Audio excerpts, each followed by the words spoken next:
Bienvenidos un día más, Roadventurers. Acabáis de clicar en este vídeo y nosotros, en este cuadrilátero, como siempre, a mi mano izquierda... Uy, tengo que mirar a la izquierda. A mi mano izquierda, el señor David, grandioso... Omitimos el peso. El peso no, ¿eh? No. El peso pluma ya dijimos en el podcast anterior que no íbamos a decirlo.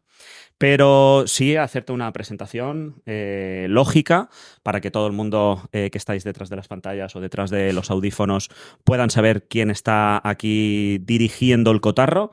Y tenemos a David Gabriel. Eso es. Un experto en trazar las curvas y ya te digo que es un máquina de montar en moto. David, acordaros de este nombre. Saludos, bienvenidos. A mi derecha tenemos al gran Marcelo Invertí. Peruano. Eso es. El Perú. extranjero, el recién llegado de nuestra gran Latinoamérica, un experto también en viajes latinoamericanos, experto en off-road, on-road y gran dialogador. ¿Cómo están, amigos? ¿Cómo están, amigos? Que se nos cae de maduro. Claro. Bienvenido, Marcelo. Y aquí un servidor, Quique Borrás. Como siempre, los tres somos los que dirigimos este pequeño podcast. Palmas, que hablamos palmas. de... Bueno, hoy tenemos público. Bravo.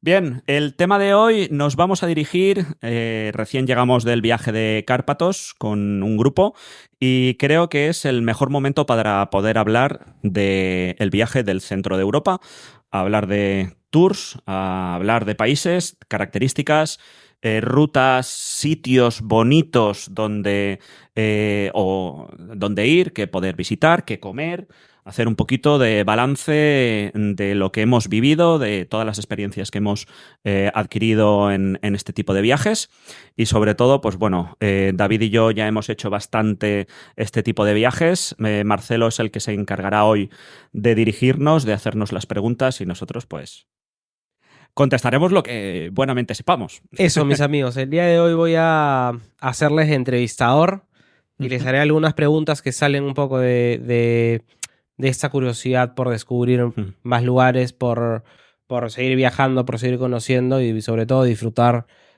de las dos ruedas y un motor. Exacto. Así que nada, empecemos con lo más importante.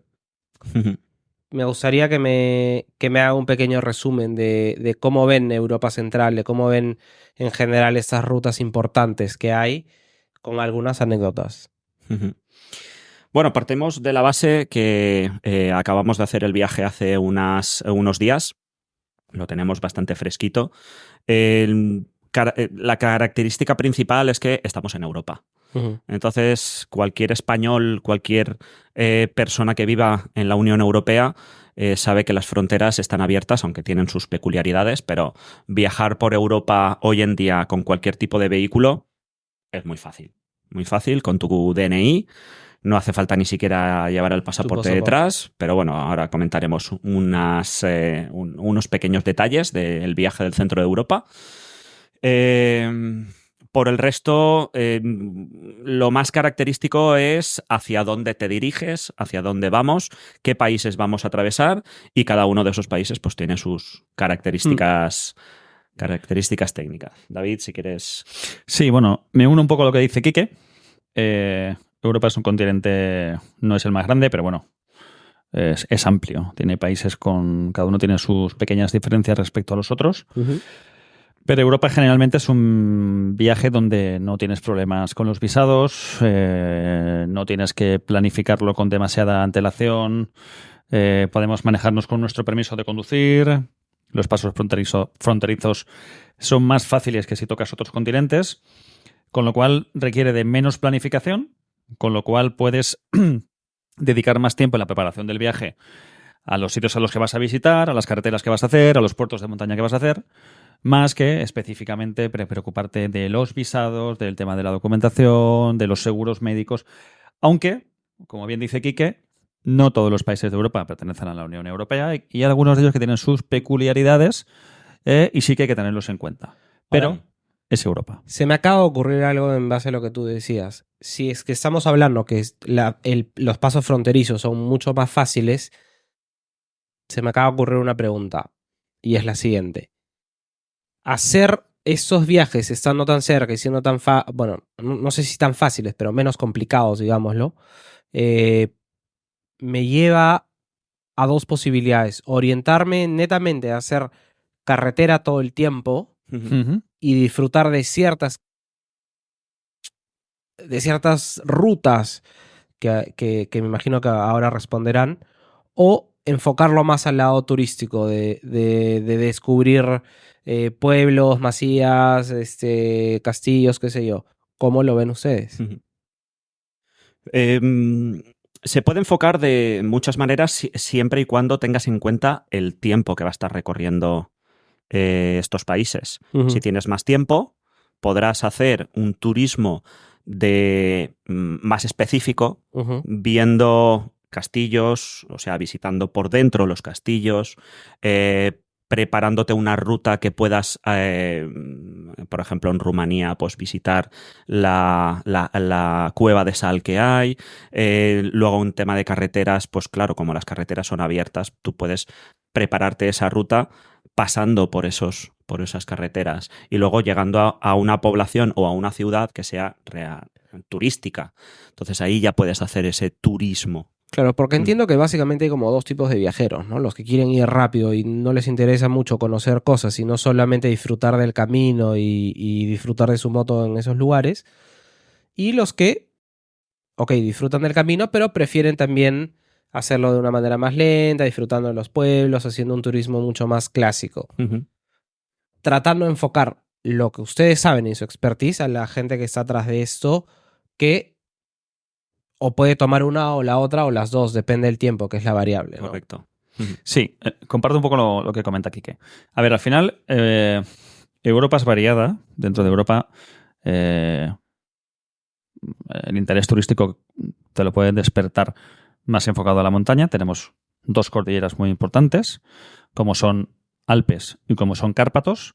Y luego tenemos otras cordilleras más pequeñas, no menos bonitas, como puede ser Pirineo, como puede ser Apeninos. Hay otras cordilleras, como puede ser las montañas de Noruega.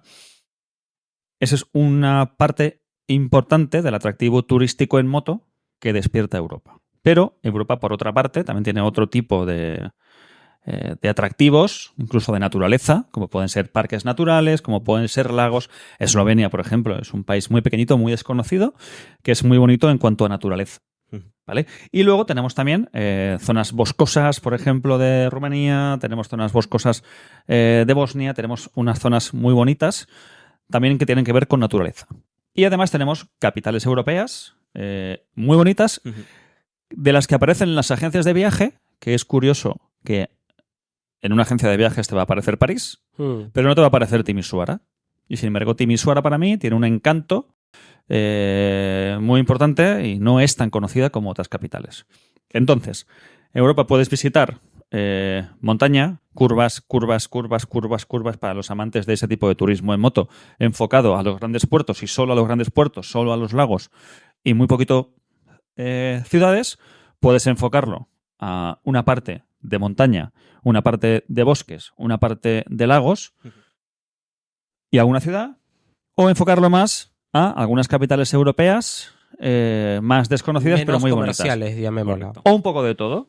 Nosotros, en este caso, en el viaje que acabamos de hacer, que es el viaje de Cárpatos, lo que intentamos en la medida de lo posible es meter en ese viaje, en ese cóctel, todos esos ingredientes.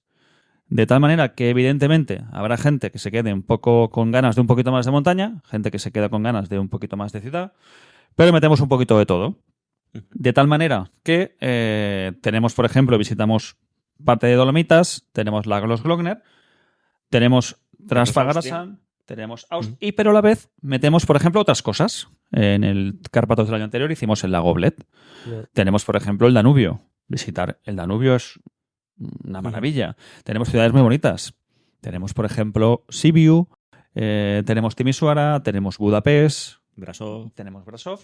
Entonces intentamos en la medida de lo posible que todas esas cosas que despiertan interés a los posibles viajeros en moto tengan un poquito de cada una de esas cosas, llegando a una determinada hora al hotel, te cambias de ropa y haces un poco de turismo. ¿Y cuáles dirías tú que son como los must que sí o sí tienes que hacer en Alpes? O sea, no sé, como alguna ruta, alguna carretera en específico que sí o sí la tengas que hacer, tanto de manejo como de turismo convencional, como sí o sí tienes que visitar este pueblito e ir a este restaurante a comer, o tomarte una cerveza en este lugar, o un café aquí o allá. Realmente, si la pregunta se enfoca en Alpes, tiene muchas carreteras, es muy extensa en cuanto a orografía y claro, tú puedes buscar una ruta en la cual estés haciendo grandes pasos de montaña que se concentra en los más grandes, más bonitos, más visitados y más turísticos, turísticos de carretera, porque allí aeropuertos para ir directamente hasta ese puerto de montaña no hay. Tienes que desplazarte o tren o autobús, pero en este caso nosotros siempre nos vamos a desplazar en moto. Claro, ¿cómo llegar hasta esos puertos de montaña? ¿Y a qué puertos de montaña queremos nosotros visitar? Pues primero tendremos que hacernos nuestra planificación porque los Alpes da para mucho. Y Alpes, hablamos de Alpes austriacos, Alpes italianos, Alpes suizos y Alpes franceses. Desde los Alpes marítimos incluso de Francia, incluso los Alpes el julianos, sur, exacto. Incluso los pocos Alpes que tocan del sur de Alemania, por la zona de Garmisch, etc. Entonces, la extensión de los Alpes es muy grande. Claro, ¿cómo queremos enfocar nosotros un viaje a los Alpes? Pues depende del país al que vengas y por donde quieras atacar estos puertos de montaña. Porque, por ejemplo, si venimos de España directamente, dirección los Alpes, pues atacaremos lo más lógico desde los Alpes marítimos. Galibier, llegar a Briançon, después el Col de la Bonnet. El Col de la Bonnet, que además es el más alto con ese truco que le han hecho de ampliar. Correcto. Más. Tiene sus características. Entonces atacas los grandes puertos que siempre hemos visto del Tour de Francia y luego pues ya te adentras pues por el paso del Petit Saint Bernat, el Gran Saint Bernat. Te vas adentrando el Col del Ángel, el Col d'Ifroa, el de Iserán. Bueno, es que hay una cantidad de grandes puertos de montaña ahí impresionantes atacando desde España.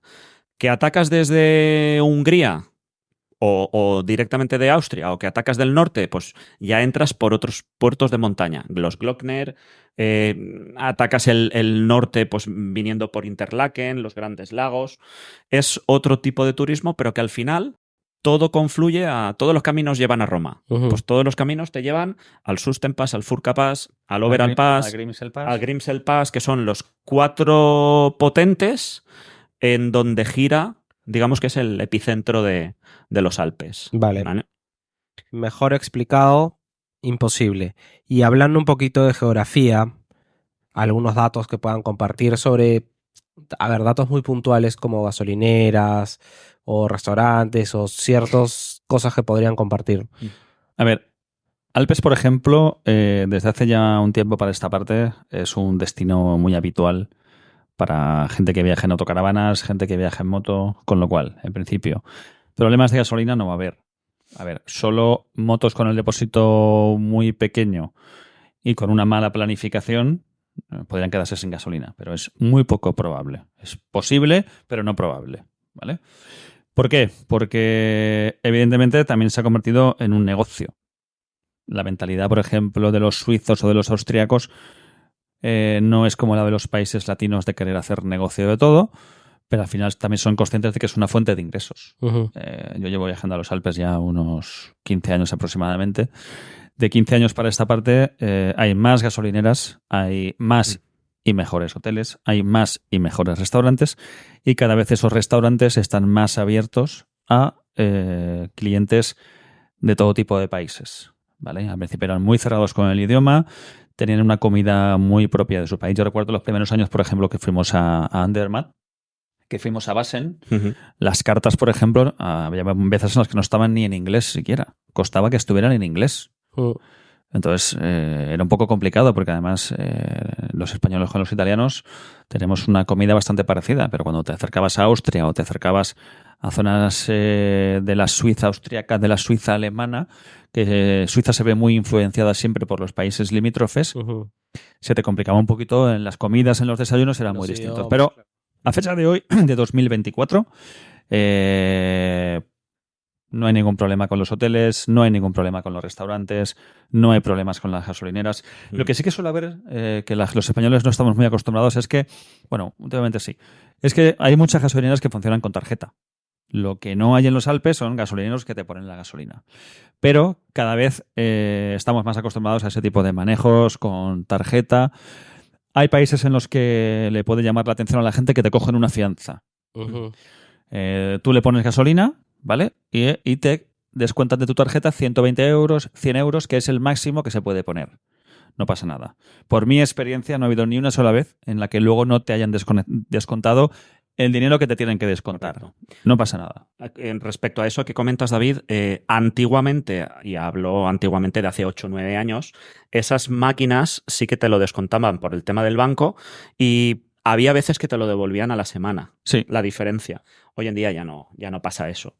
Hoy en día, en el mismo momento, una vez cuelgas la manguera, ya te detecta la cantidad de gasoil o gasolina que te has puesto y te devuelven la diferencia en el mismo momento. Y además, si hoy en día, pues la gran mayoría de bancos te pueden mandar un SMS, una notificación a través de tu app y te dice exactamente el dinero que te han descontado. Pero vamos, que si alguien, por una de aquellas, incluso en las autopistas francesas es muy habitual, le cogen una fianza de una determinada cantidad de dinero, que no se preocupe.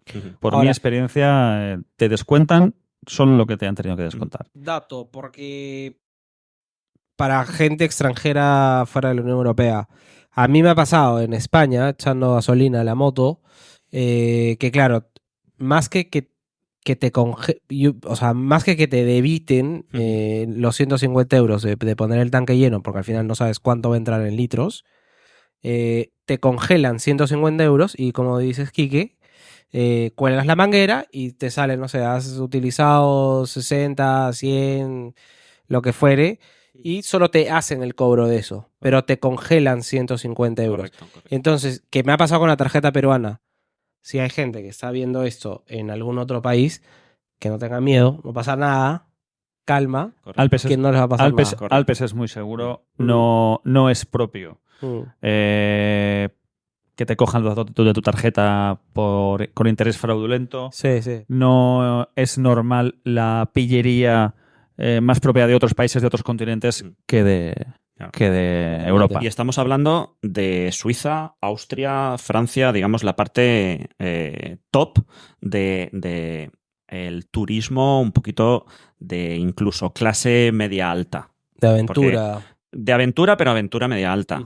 Porque Suiza y Austria, allí donde vayas, pues un café te va a costar 5 euros, una Coca-Cola te va a costar 8, una botella de agua pequeña te cuesta agua tal. Entonces, ese turismo, digamos que allí el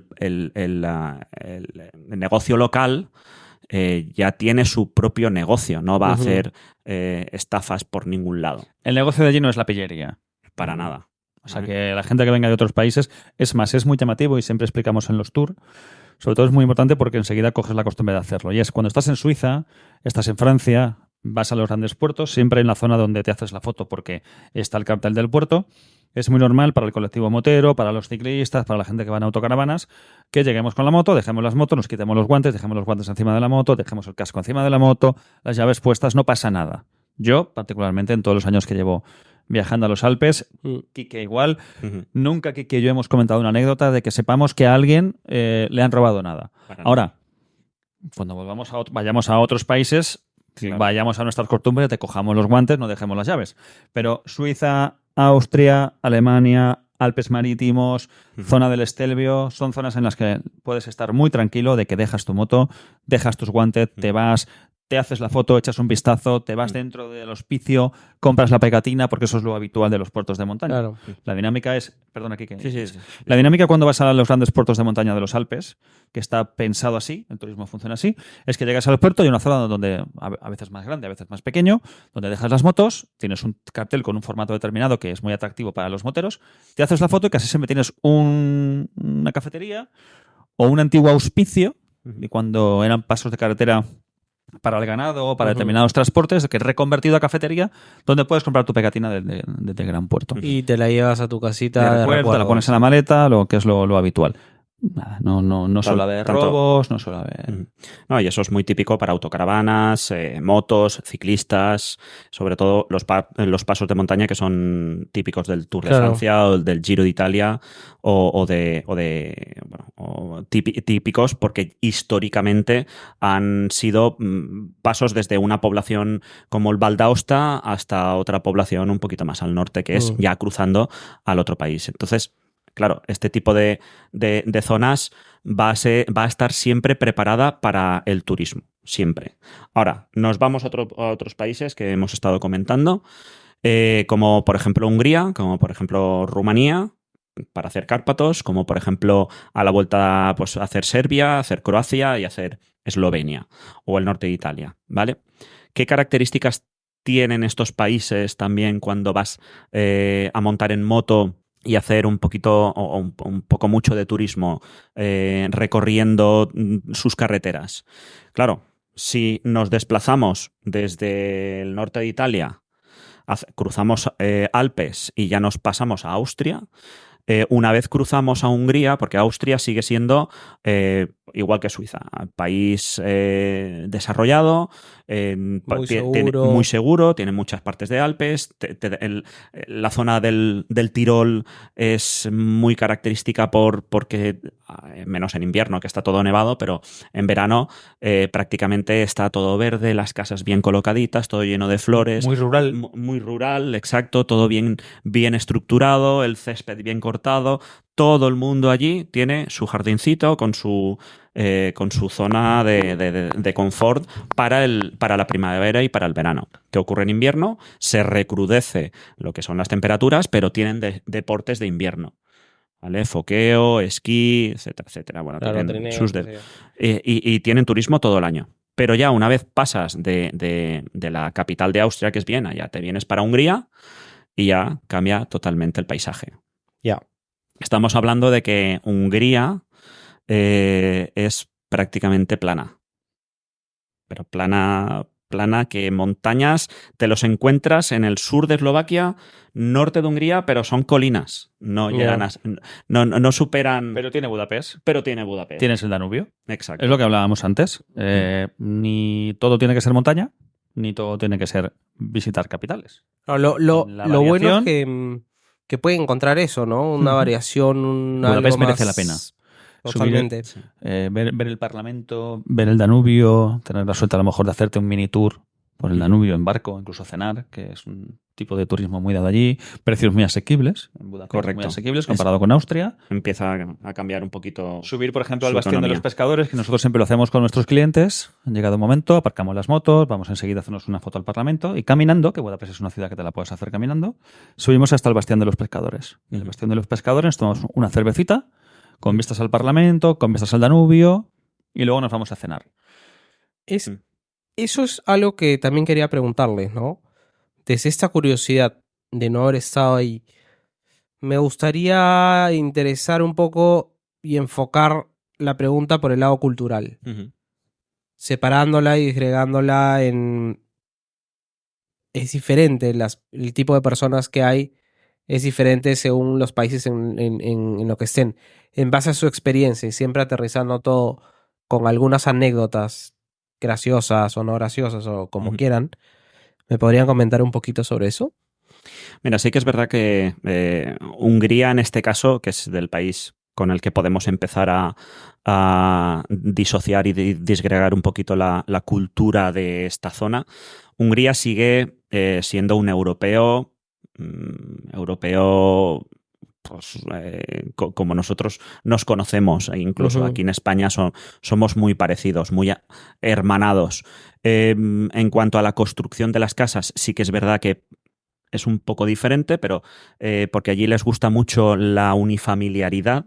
No son en las ciudades suelen ser todo viviendas unifamiliares, todas confluyen a lo largo de lo que es la carretera y se disgregan un poquito en volumen hacia los laterales, pero casi todas las poblaciones confluyen con la carretera principal, que es el nicho de la economía. Claro. En muchos de estos países. Nos daríamos cuenta también en Rumanía, en Serbia, en Bosnia, que incluso en Marruecos este tipo de países se ha desarrollado siempre al lado de un río, al lado de un lago o al lado de la carretera. Básicamente es como suelen desarrollarse las urbes.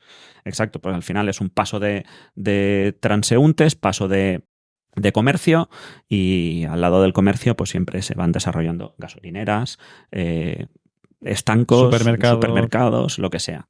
Talleres mecánicos, correcto. Hungría, la única ciudad así destacable culturalmente hablando es Budapest, con su parlamento, al lado del río navegable que se pueden hacer turismos desde Viena hasta Budapest y de Budapest pasar también a Serbia. Creo que Bucarest es de Rumanía. Es la capital.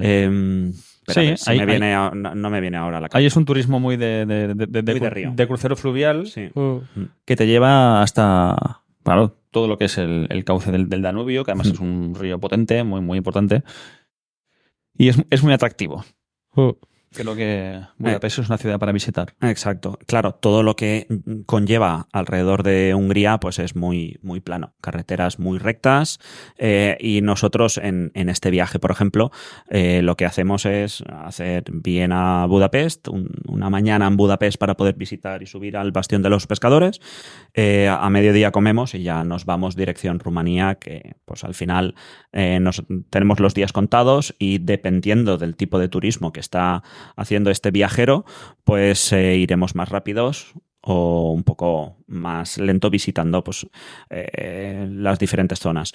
Diferencias, pues en las iglesias, la construcción de las iglesias ya es entre ortodoxo y cristiano, como se va disociando un poquito. Luego Rumanía también muy ortodoxo. Hay que tener en cuenta que digamos que en Rumanía, en Bucarest, históricamente se frenó lo que es el avance del Imperio Otomano desde lo que es el Imperio Persa, claro, hacia la conquista de Europa. Claro, Estambul era en aquel entonces lo que es la capital, Constantinopla, y invadieron Grecia y se vinieron hacia el norte, en dirección pues también para conquistar Rumanía. Y justamente en la zona de Bucarest pues hubo uno de los reyes que en 1454, si no recuerdo mal, pues detuvo el avance del Imperio Otomano. Claro, toda esa historia que viene a raíz de estas guerras y de estos conflictos, pues se va desarrollando pues, bastiones, castillos, zonas, urbes, con una historia un poco más desarrollada. El resto del país es muy campero, muy rural. Muy rural. Vacas, ya no solo esa parte rural, sino es que también es un poco entre Ucrania, Eslovenia, Hungría, norte de Rumanía, es un poco el granero del resto de Europa. Crean cereal, o sea, cultivan cereales, el maíz, claro, todo viene de ahí. Como es tan plano, está bañado por el río y es tan rico en las tierras, son tan fértiles. Y tienen agua. Y tienen mucha agua, entonces todo viene de allí. También hay que entender que nosotros hacemos un tipo de viaje muy particular. Los que hacemos turismo en moto, nos llevamos siempre una visión de los países muy marcada por nuestro tipo de turismo. Por ejemplo, Si nosotros tenemos que hablar de Suiza, en este caso, estamos hablando de Suiza desde la perspectiva de un turismo de grandes puertos de montaña. Sin embargo, Suiza tiene también sus ciudades. Entonces, siempre también. Nosotros hablamos desde nuestra perspectiva y desde un turismo muy enfocado a la moto. ¿Vale? Con esto no queremos herir sensibilidades de que digamos que a lo mejor Suiza es muy top en cuanto a su economía, el cuidado de las ciudades, la limpieza, la educación, la riqueza que se palpa en el ambiente. Y luego, sin embargo, hablamos de otros países, como hablamos de Rumanía, donde podríamos decir que a lo mejor su nivel de construcciones, su nivel de desarrollo es el de una España de hace 15 años. Siempre que digamos esto, de verdad insistimos en que no queremos herir la sensibilidad de nadie y es nuestra opinión. Y que no se preste a... de forma distinta. Sí, y perdona que te corte, David, ahora puntualizando lo que comentas de la diferencia y ahora hablando un poco de Rumanía, en el viaje que hicimos juntos, en 2019, si no recuerdo mal, vimos que una vez cruzabas la frontera Hungría con Rumanía, vimos una Rumanía muy rural, muy de hace 50 años en España. Este año, el año pasado fuiste tú, yo no fui personalmente, me imagino que ya habría cambiado, pero los peajes... Ha cambiado todo mucho y este año también han invertido en asfalto en carreteras, por lo tanto las carreteras están mucho mejor. Siguen sin tener arcén, pero bueno, son carreteras, las SUS nacionales son carreteras de doble sentido de la circulación, un carril para cada sentido de la circulación sin arcén. ¿Por qué? Pues porque todavía hay tránsito de animales, de tiro y arrastre, entonces necesitan una zona no asfaltada para el paso de estos animales. Eso lo vemos también mucho en Marruecos, que vemos una carretera ancha, justamente se acaba el asfalto, pero de repente ves que el arcén está con dos huellas de carro, pues los burros con el carromato o los mismos carromatos tirados por caballos y tal. Claro, este país está evolucionando, está desarrollándose mucho más rápido de lo que nosotros nos pensamos y este año al llegar a las capitales vimos que le habían lavado la cara, habían invertido mucho en limpieza de fachadas, habían mejorado el transporte público, habían construido nuevos supermercados. ¿Qué quiere decir eso? Que la economía individual va mejorando. Empieza a haber ya áreas de servicios en las autovías como las entendemos nosotros, es decir, áreas de servicio donde tienes incluso un mini taller mecánico, donde tienes una cafetería limpia, aseada, con cuartos de baño más fáciles de usar. Hospedajes. Rumanía va evolucionando, lo que pasa que va evolucionando poco a poco a su ritmo. Y luego, para mí, un atractivo muy importante de Rumanía es que tiene una serie de capitales, de esas en las que, como comentaba antes, no aparecen en las agencias de viaje. Y yo destacaría, por ejemplo, para mí una ciudad muy bonita es una ciudad de Timisoara. Hasta ahora todos conocíamos Timisoara únicamente por el baloncesto, ¿no? Sí. Cuando cantaban la canción de Timisoara cuando se enfrentaba a los equipos españoles. Pues para mí Timisoara tiene mucho encanto. Lo que es el casco urbano de Timisoara es muy bonito. La vez que yo fui, que pasamos una noche y una mañana, había música en directo. Correcto. Han colocado un vagón de metro con una en la plaza. Muy chulo. Muy bonito. Una calle con paraguas que se ha puesto muy de moda ahora. Y tiene una iglesia que no recuerdo el nombre, ortodoxa, que la vimos por fuera, muy característica, muy bonita. Pasamos dentro y a mí me gusta mucho que es muy diferente a lo que estamos acostumbrados, con lo cual para mí es muy llamativo. Además, una ciudad muy accesible para hacerlo peatonalmente, que a los moteros, a la gente que hacemos turismo en moto, a mí particularmente me gusta más una ciudad pequeña que una ciudad grande, porque muchas veces disponemos de una tarde y un poco de una mañana para hacer turismo de una ciudad y claro, París está muy bien, indiscutible, pero ¿qué vas a ver de París en una tarde? Pero visitar, por ejemplo, Sibiu una tarde merece la pena. Visitar Timisoara una tarde merece la pena. Visitar Budapest una tarde merece la pena.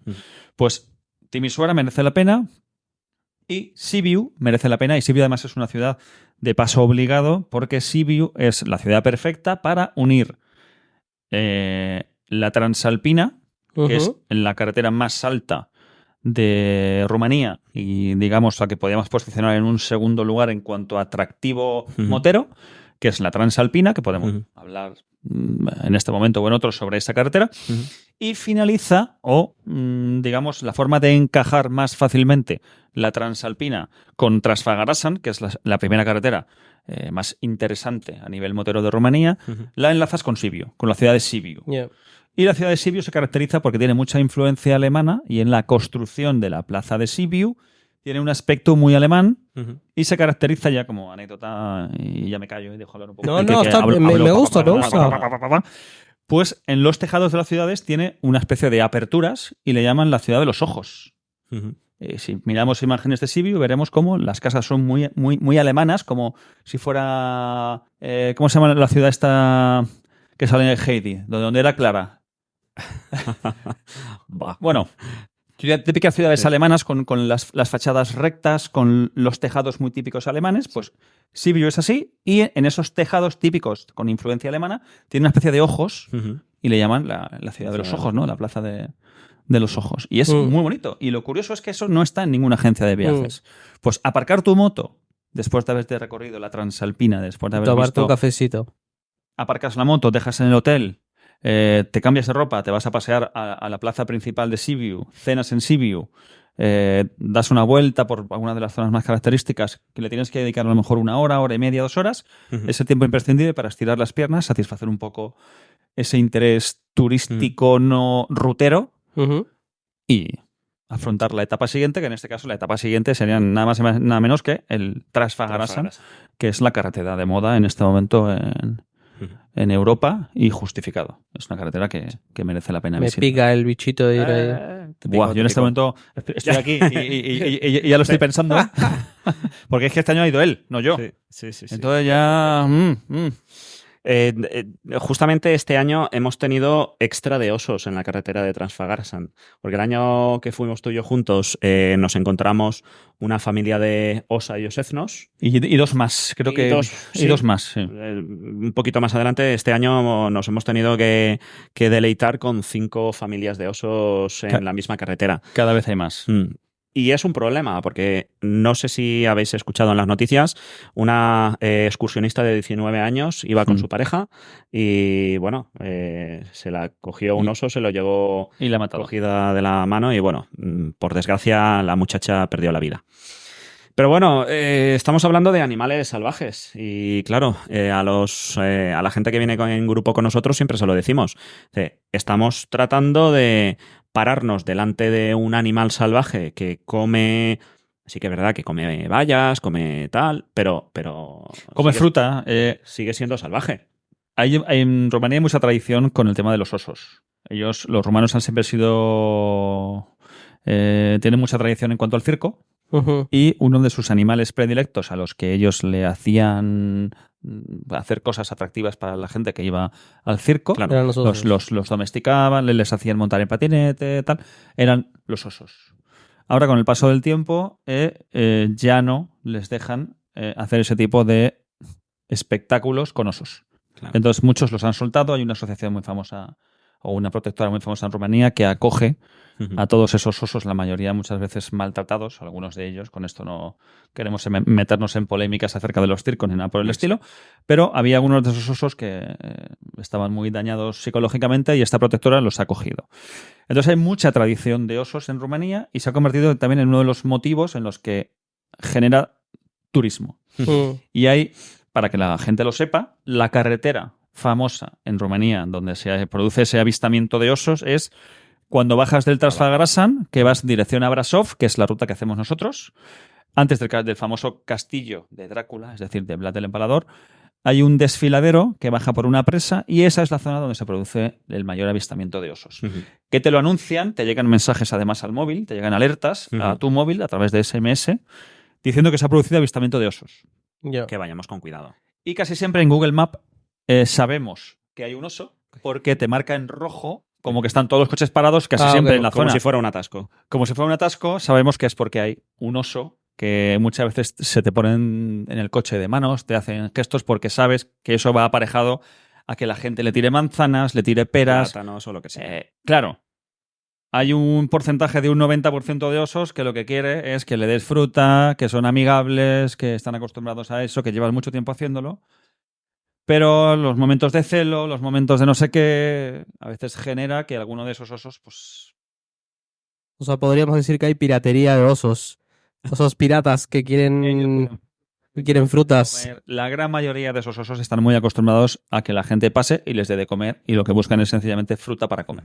Pero claro, no deja de ser un animal salvaje que si ese animal un día se decide hacer daño, pues sí, la gente se confía. Si en los mismos animales domésticos ya hay una jerarquía, cuando tienes 2, 3, sobre todo cuando tienes una manada de 3, 4 perros, gatos, lo que sea, siempre está el jefe o jefa y luego tienes los demás. Pues en la vida salvaje pasa exactamente igual.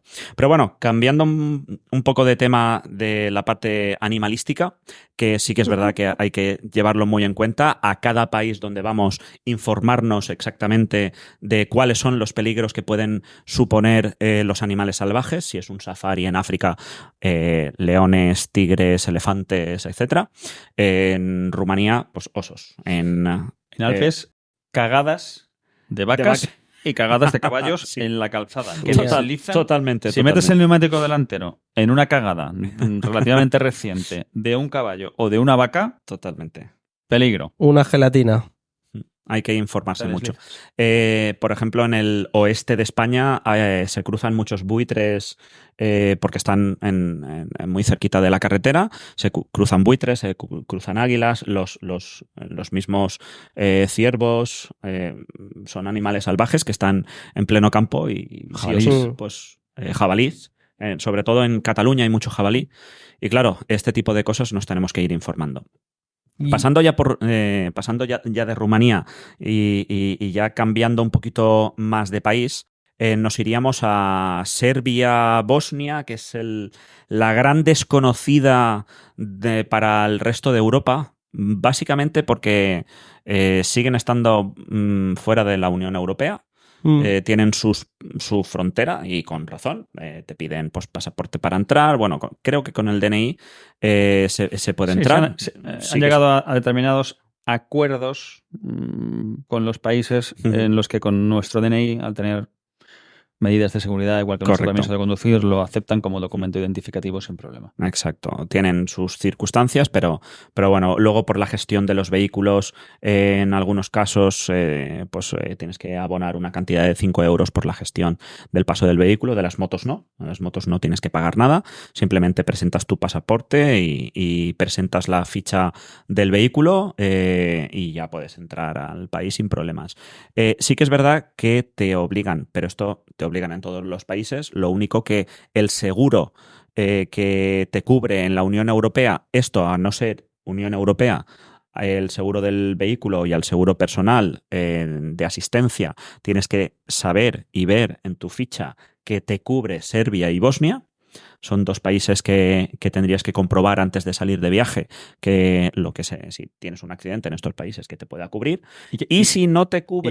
¿Y qué cobertura? ¿Y qué cobertura? Y si no te cubriera dentro de ese país, pues en la misma frontera te puedes contratar un seguro. Por los días que vas a estar, claro. 14 euros, 15 euros. Esto pasa también en Turquía, pasa en otros países muy limítrofes. Donde no te cubra tu seguro, pues siempre pues ir al tanto, estar bien sabedor de cuáles son las coberturas, tanto económicas como limítrofes de tu seguro. Como repatriación de la moto, repatriación de... Correcto. Muchas veces nuestra propia compañía de seguro podemos ampliar las coberturas de nuestro propio seguro. Lo que pasa que todos, y es entendible, buscamos siempre los mejores precios.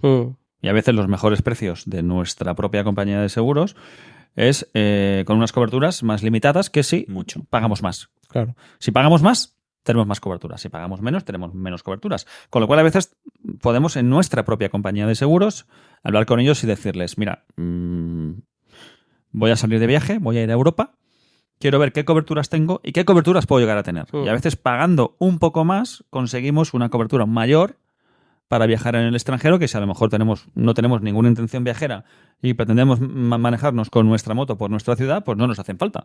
Pero si viajamos al extranjero, a lo mejor apurar a tope la cobertura de nuestro seguro sería suficiente. Que no. Existen otras compañías y ahí me da igual hacer publicidad, como es el RAC, Claro. como es el RACE, como son otros tipos de organismos en los que nos amplían nuestras coberturas tanto de nuestra asistencia sanitaria personal si tenemos un accidente, Como lo de la como moto. las indemnizaciones, como la repatriación nuestra si no tenemos una caída o estamos enfermos, como la repatriación de la moto, si se nos avería, por ejemplo, a veces que hay compañías de seguro que lo único que nos garantiza es que nos acercan nuestra moto al taller BMW o taller de la marca que tengas más cercano y ya está. Correcto. Hay otras coberturas que no, que lo que te hacen es que incluso te la mandan al taller que tú digas. Todo eso generalmente es dinero. Claro.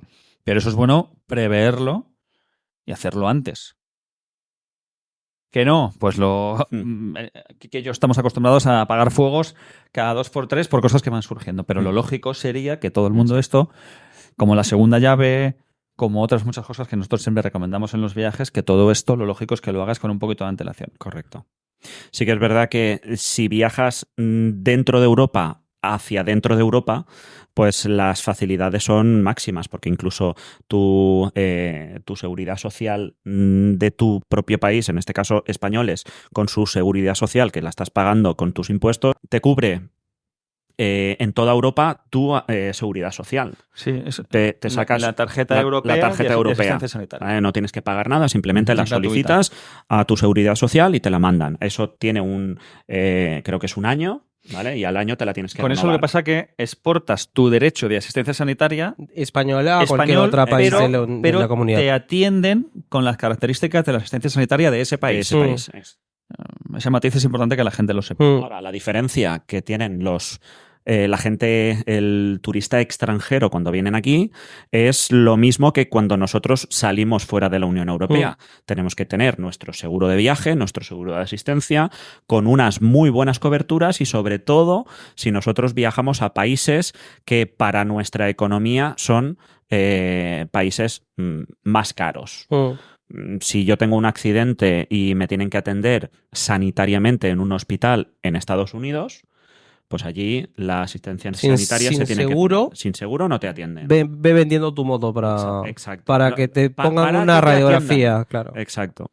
Entonces, lo dicho, también los extranjeros cuando vienen a Europa tienen que tener su propio seguro, validado su propio carné de conducir para poder rentar o alquilar una moto aquí en Europa y a partir de ahí pues ya poder viajar de manera segura, sobre todo en tema de coberturas por si pudiera pasar algo, que eso siempre lo tenemos y que lo poner más ahí. importante, que vean y escuchen este podcast donde están las pepitas importantes de todos estos secretitos que he tratado de ir de sacárselos a ustedes para que estén disponibles para todos. Un seguro premium, corrígeme si me equivoco, para un viaje de estas características, premium, 50-60 euros te cubre para un 7, mes. 8. No. 50-60 euros, perdona, sí que te corrijo, serán básicamente 45-50 euros para 15 días. Ya. 70-80 euros para un mes. O sea, yo lo veo como extranjero y me parece súper barato. No me parece súper barato, pero me parece... Pero casi siempre... una excelente vale la opción, pena gastar. totalmente. Siempre si amplías tu seguro, Exacto. ya sería suficiente. Casi Y siempre. vale mucho la pena pagar esa cantidad antes del viaje, porque los seguros no se pagan para que después me atiendan. No, se pagan para que no te pase nada y si te pasa, que estén Estar ahí tranquilo. por si acaso. Como alguien Irte dijo... con tranquilidad. Es como las aerolíneas. ¿Quieres contratar un seguro de por si el avión se cae? No. ¿Quieres contratar un seguro por si el barco se hunde? No. Ya, pero ¿y si se hunde? Claro. ¿Y si se cae? ¿Qué hacemos ahí? Ya nada. No, nosotros ya nada, pero el que viene detrás, ¿qué hace ahí? Si se cae, ya nada. Si es que, básicamente, a ver, son accidentes, son muy efímeros, pero el otro día se incendió un barco de la línea que va de Mallorca a Valencia o a Denia. No sé cuántos vehículos se incendiaron y fueron calcinados. Puede pasar. Sí, ahora... El otro día cayó un avión en Katmandú. En moto puede pasar. Es fácil, una caída tonta de la moto, se te rompe una maneta, se te rompe la palanca de cambio. A veces lo podemos solucionar en el momento si no tenemos un furgón, ¿vale? Pero a veces se producen cositas, te haces una pequeña lesión, te rompes un dedo, que es una lesión sin demasiada importancia, pero ya no puedes conducir la moto. Y en ese momento que tengas un seguro con una buena cobertura, primero que te van a atender bien. Te van a hacer tu placa, te van a atender... Y en ese momento en el que ya se plantea a mitad de tour que no puedes continuar, el tener una compañía de seguros que te va a coger tu moto, te la va a llevar a tu casa. Evidentemente, a lo mejor en 15 días, ¿vale? Pero te va a llevar a tu casa, te va a dar un billete de avión, vas a poder volar, porque además, viajar con una empresa de viajes organizados es una opción, pero hay otras muchas, que es viajar tú solo, alquilarte una moto en el lugar y tener una buena cobertura es fundamental. Correcto. Como alguien alguna vez dijo, es mejor tener un seguro y no necesitarlo a necesitar tu seguro y no tenerlo. Que al final, como les digo, o sea, es mucho más barato realmente o gastar, porque yo no lo considero un gasto, lo considero una inversión. Invertir en un curso de manejo, invertir en un seguro, invertir en buenos implementos de seguridad, porque es más barato. O sea, si lo ves por plata, por economía, es mucho más barato comprarte un buen casco, que lo hablamos en el podcast anterior, Correcto. que después pagarte terapias, la factura de la moto que hayas roto en la moto y sobre todo tu integridad, tu tiempo, tu salud, ¿no? Pero bien, entiendo que no es el fundamento ahora para no salirnos mucho del tema. Sí, lo podemos hablar en otro Sí, pero capítulo. Mira, una pequeña anécdota. El otro día fue una revisión del médico y justamente la chica, cuando le dije que había sido una lesión conduciendo moto, me preguntó por la moto, ¿no? Me preguntó, su novio, marido es motero y ella me dijo que estaba muy ilusionada en viajar a Suiza en concreto. Y me preguntó, y yo le dije, pero está siendo demasiado rápido. ¿Pero qué nivel de conducción tiene? No, está aprendiendo, pero tenemos mucha ilusión en ir a Suiza. Ya, pero... A ver, cuando queremos hacer un viaje de estas características, vamos a Centro Europa, estamos hablando de Hungría, estamos hablando de Rumanía, estamos hablando de que en agosto te puede nevar, en agosto te puede llover. Entonces, cogiendo al hilo de lo que tú dices, es evidente que para estos viajes lo primero que tienes que tener es un cierto nivel de conducción. Y el mejor sistema de seguridad o la mejor cosa que puedes hacer en cuanto a seguridad activa es la seguridad que evita que se produzca el accidente. No hay nada como un curso de conducción. Un buen curso de conducción. Porque un casco, un buen mono, un airbag, ya es una vez que se ha producido el accidente. Hablamos de otro tipo de seguridad que no es la que evita el accidente. Aparte que todos estos elementos de seguridad van a difuminar los golpes, o sea, quiero decir que al final igual si te vas a caer, te vas a caer. El determinante es el curso de manejo que te determina si realmente te caes o si te caes te enseña a caerte de tal forma que no te dañes tanto, qué sé yo. Al final es definir una parte dentro de tu propio viaje, tener unos costes de material, tener unos costes de gastos de viaje, tener unos costes de seguros y tener unos costes de preparativos.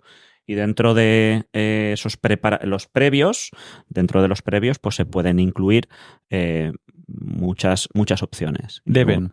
Deben incluir. Ahora, no hace falta, es como esa persona que quiere iniciarse en un deporte y se va a una tienda de deporte, no voy a decir el nombre de ninguna marca, y se equipa de arriba a abajo con lo mejor sin haber probado el deporte previamente. Claro, tampoco es necesario llegar hasta ese punto, pero empezar poco a poco, pero dentro de unos límites, decir, vale, yo invierto un poco porque quiero empezar a esquiar y me compro unas botas, pero que no sean una bota que parezca un calcetín. Me compro una bota que, por lo menos, si me tuerzo el tobillo, pues no me rompa la tibia y el peroné. claro. Pero antes de irte a los Alpes, en este caso, a hacer esquí, pero necesito practicar. En una ciudad cerca de tu casa, cógete un monitor que te enseñe una cierta técnica en el esquí y a lo mejor tienes que ir 2 veces a esquiar cerca de tu casa antes de afrontar una pista de esquí de los Alpes.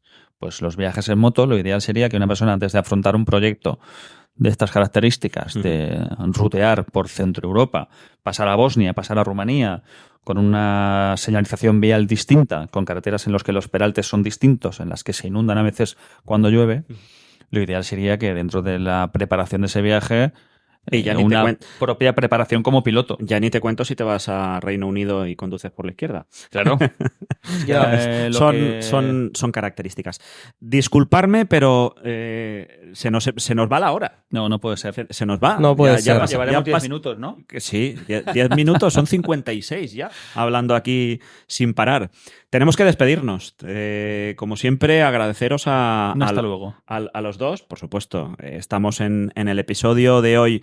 Hemos hablado de viaje por el centro de Europa, características, y bueno, se nos ha quedado Eslovenia, se nos ha quedado Croacia, se nos ha quedado Zagreb, claro, Ljubljana, el lago Bled, muchas cositas que podríamos aquí hablar. Creo que lo dejaremos para el próximo capítulo y como siempre agradeceros vuestra atención, estar ahí. Todos los días nos mandáis mensajes: oye, por favor, queremos un capítulo más. Pues aquí estamos otra vez. Cualquier consulta que tengáis.